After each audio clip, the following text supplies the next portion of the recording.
여러분 들어보셨나요? 최근 한 소식에 많은 한국 네티즌들이 놀라 자빠질 뻔했습니다. 바로 우리의 자랑스러운 돌솥 비빔밥이 중국의 무형문화유산으로 등록되었다는 소식이었죠. 아니, 잠깐만요. 이건 너무 황당한 소리 아니에요? 어떻게 우리의 전통 음식이 다른 나라에서 무형문화유산으로 등록될 수 있죠? 2021년 12월 중국 지린성 정부는 돌솥 비빔밥을 지방급 무형문화유산으로 지정했다고 발표했습니다. 이 소식이 한국 언론에 퍼지자 네티즌들은 크게 반발했죠. 왜 다른 나라 문화를 훔치려고 하지? 이 비빔밥을 중국 음식으로 생각하는 사람은 없을 텐데? 같은 댓글들이 쏟아졌습니다. 한국인들 입장에서는 말도 안 되는 일이었어요. 돌솥 비빔밥은 한국 전통 음식이고 백제 시대부터 돌솥을 사용해온 역사가 있는데 그걸 왜 중국이 가져가냐는 거죠. 중국 지린성 정부의 발표는 단순한 지방적 차원의 문제처럼 보일지 모르지만 한국인들의 감정을 자극하기에 충분했습니다. 돌솥 비빔밥은 한국을 대표하는 음식 중 하나로 그 안에는 한국인의 오랜 전통과 역사 그리고 문화적 자부심이 깃들어 있으니까요. 그런데 여기서 놀라운 반전이 또 하나 있었으니 일본이 돌솥 비빔밥의 기원이 자기네 나라라고 주장하는 겁니다. 돌솥은 일본이 기원 아니야? 비빔밥은 전주에서 시작됐을지 몰라도 돌솥은 일본에서 나왔다. 라며 일본 네티즌들도 이에 동참해 자신들의 기원을 주장하기 시작했죠. 이 정도면 한중일 3국의 돌솥 비빔밥 전쟁이 벌어졌다고 해도 과언이 아닙니다. 그야말로 아시아를 둘러싼 돌솥 비빔밥 대결의 시작. 이번 영상에서는 이 세 나라의 돌솥 비빔밥 논쟁에 대해 깊이 파헤쳐 보고자 합니다. 자, 그럼 이 이야기의 배경부터 시작해 볼까요? 돌솥 비빔밥 논쟁의 시작은 그렇게 갑작스럽게 터졌지만 사실 이 문제는 단순한 음식 논쟁 이상의 의미를 가지고 있었습니다. 한국의 전통 음식인 비빔밥과 돌솥 비빔밥은 그 자체로 한국의 문화와 역사를 상징하는 음식이죠. 그런데 여기에 중국과 일본이 끼어들면서 문제는 더 복잡해졌습니다. 먼저 중국의 입장입니다. 중국은 돌솥 비빔밥을 자국의 무형문화유산으로 지정한 배경에 대해 조선족의 전통 음식이라는 주장을 내세웠습니다. 중국 지린성의 일부 조선족들이 돌솥 비빔밥을 먹고 있는 것이 사실이기 때문에 그들이 이를 자신들의 문화로 보고 있는 것 같죠. 한 중국의 한식 체인점에서는 이 사실을 마케팅 수단으로 삼아 돌솥 비빔밥이 지린성의 무형문화유산임을 내세우기도 했습니다. 그런데 이 부분에서 많은 이들이 의문을 제기합니다. 과연 조선족들이 전통적으로 돌솥 비빔밥을 먹었는가? 중국 네티즌들조차 조선족의 돌솥 비빔밥? 이건 좀 억지 아닌가? 라고 반응할 정도였습니다. 한편 일본은 이보다 더 황당한 주장을 하고 나섰습니다. 일본의 일부 네티즌들은 돌솥 비빔밥의 기원이 한국이 아니라 일본이라고 주장하고 있죠. 한 일본 네티즌은 돌솥 비빔밥은 일본 오사카에서 처음 시작된 요리다라고 말하며 자신들이 돌솥을 사용해 비빔밥을 만들기 시작했다고 주장합니다. 실제로 몇몇 일본 식당에서는 오래전부터 돌솥을 사용해 음식을 제공했지만 그 기원이 정말 일본에서 시작된 것인지는 명확하지 않습니다. 그러나 이러한 주장은 일본 내에서 비교적 널리 퍼져 있습니다. 이 상황에서 한국 네티즌들의 반응은 어땠을까요? 분노와 실소가 교차했습니다. 일본이 시작했다니 이게 말이 되냐? 비빔밥은 우리의 것이고 돌솥도 우리 문화에서 나온 것인데 왜 자꾸 일본이 자신들의 것이라고 주장하냐? 는 반응이 많았죠. 그리고 많은 한국인들이 돌솥 비빔밥의 역사적 기원을 다시 한번 재조명하며 일본과 중국의 주장을 논리적으로 반박했습니다. 돌솥 비빔밥의 기원을 제대로 이해하기 위해서는 먼저 돌솥이라는 그릇 자체의 역사를 살펴봐야 합니다. 돌솥은 고려시대부터 존재했으며 상류층과 귀족들이 이를 사용해 음식을 조리했다는 기록이 있습니다. 조선시대에 이르러서는 왕과 왕비가 돌솥에 밥을 지어 먹었을 만큼 돌솥은 특별한 의미를 가진 그릇이었습니다. 실제로 1809년에 발간된 규합총서에서도 돌솥을 가장 좋은 솥으로 평가하며 밥이나 죽을 지을 때 돌솥을 사용하면 맛이 뛰어나다고 기록되어 있습니다. 이러한 기록을 보면 돌솥은 단순한 조리 도구를 넘어선 한국 전통의 중요한 문화적 상징임을 알 수 있습니다.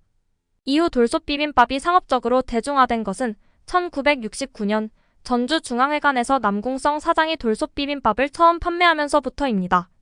이처럼 돌솥 비빔밥은 역사적 뿌리가 깊은 한국의 전통 음식입니다. 그렇다면 비빔밥과 돌솥 비빔밥은 어떤 차이가 있을까요?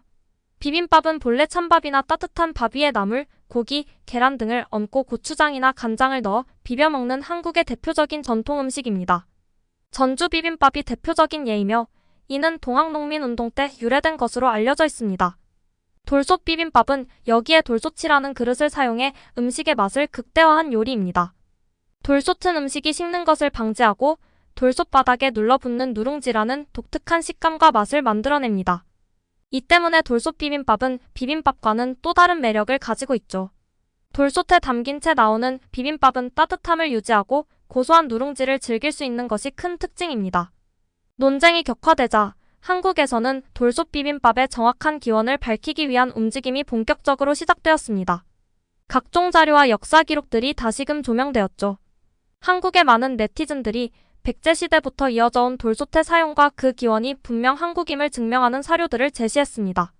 돌솥 비빔밥이 근대에 와서 상업적으로 발전한 것은 사실이지만 그 기원은 확실히 한국의 전통에서 시작되었다는 것이 전문가들의 결론이었습니다.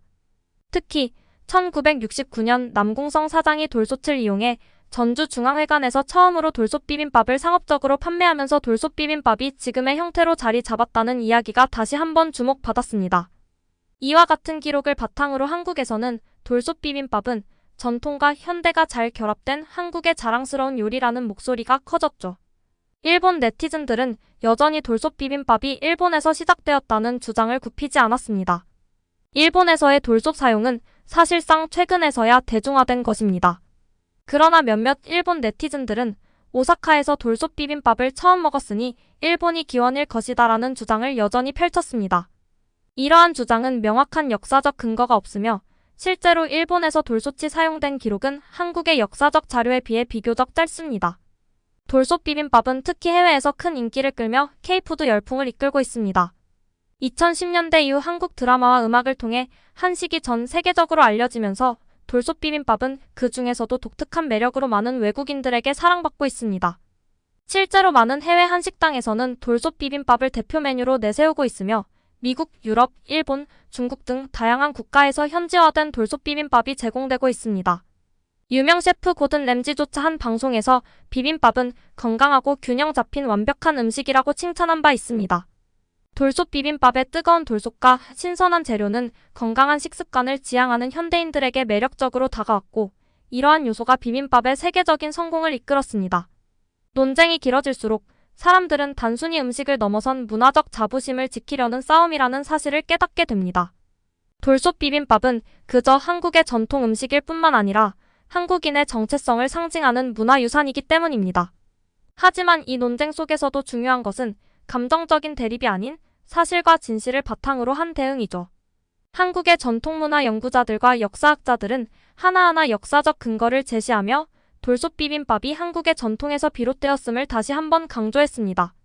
한국학중앙연구원에서 발간한 자료에 따르면 돌솥의 역사는 고려시대부터 시작되었고 이후 조선시대에는 상류층이 사용하던 귀한 그릇으로 자리 잡았습니다.